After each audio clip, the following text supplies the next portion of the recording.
चाहते हो कि हमारे जीवन में आनंद हो, अगर आप चाहते हो कि हमारे जीवन में सच्चा सुख हो, अगर आप चाहते हो कि हमें मोक्ष निर्वाण की प्राप्ति हो, अगर आप चाहते हो कि हमें ईश्वर का साक्षात्कार हो, तो किसी गुरु के चरणों को पकड़ना सीख जाओ, किसी महापुरुष के चरणों को पकड़ना प्रारंभ करो, किसी संत सिद्ध पुरुष के चरणों को पकड़ना प्रारंभ करो। आपके जीवन की अलाय, आपके जीवन की बाधा, आपके जीवन की ललकता, आपके जीवन की जिज्ञासा, आपके जीवन के प्रश्न, आपके जीवन के परेशानियां वो महापुरुष खींच लेगा। शायद कल रात को हम एक बात बता रहे थे, एक शब्द है, बहुप्रचलित शब्द, जिसका नाम है छत्र और छाया। सुना है? छत्र छाया। सब लोग कहते हैं ना, भगवान की छत्र छाया बनी रहे, गुरुजी की मेहर बनी रहे, बालाजी की छत्र छाया बनी रहे, संतों की छत्र छाया बनी रहे, ऐसा बोलते हैं ना।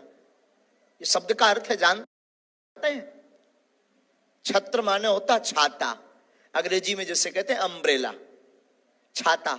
छाता क्या करता है? बारिश होती है तो छाता बारिश को अपने ऊपर ओढ़ लेता, बारिश की बूंदों को आपके सिर पर, शरीर पर नहीं आने देता।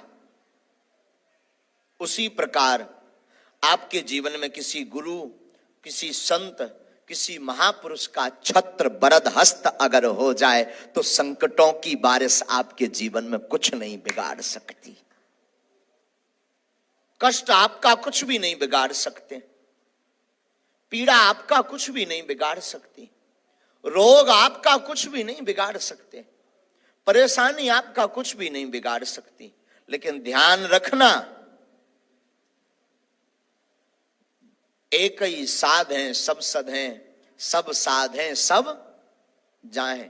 एक बात ध्यान रखना, बार बार अगर आप इष्ट को बदलोगे, बार बार अगर आप गुरु को बदलोगे, बार बार अगर आप परमात्मा को, ईश्वर को बदलोगे, कभी राम की पूजा, कभी श्याम की पूजा, कभी शिव की पूजा, कभी दुर्गा की पूजा, कभी देव की पूजा, तो कभी इंसान के भगवान की पूजा, आप बार बार बदलोगे तो घाटा खाओगे।